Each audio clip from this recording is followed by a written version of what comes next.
Lorsque vous suivez un malade qui est étiqueté insuffisance cardiaque, qui a une insuffisance cardiaque qui était à l'époque peut-être décompensée, mais qui finalement est stabilisée avec les bons traitements. Et aujourd'hui, les bons traitements de l'insuffisance cardiaque doivent avoir au moins 4 composants.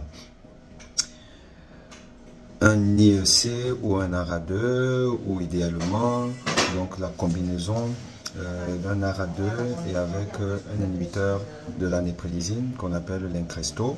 Voilà, ça, plus un traitement donné normalement pour le diabète, mais qui aujourd'hui est donné pour l'insuffisance cardiaque, qui est donc une glyphosine. Il y a par exemple la dapagliflozine ou l'empagliflozine, qui est donc la nouvelle classe thérapeutique indiquée dans l'insuffisance cardiaque à fonction systolique altérée ou conservée. Donc ça, il faut un bêta-bloquant. Voilà.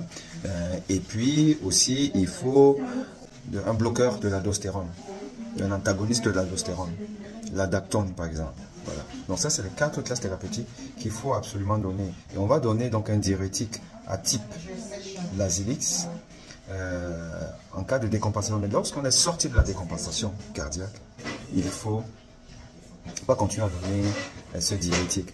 Puisque d'ailleurs, il faut vous dire que les autres molécules ont une action diurétique. Donc, à évacuer l'eau et le sel de l'organisme. Les glyphosines ont ça, les bêta-bloquants ont ça, l'aldactone a ça.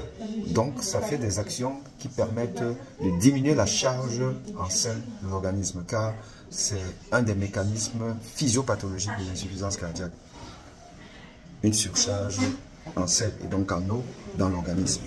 N'oubliez pas, à un moment donné, quand le malade est déjà stabilisé, il est sec, il n'a plus une congestion, enlevez le diurétique, qui d'ailleurs entraîne parfois des hypocalémies.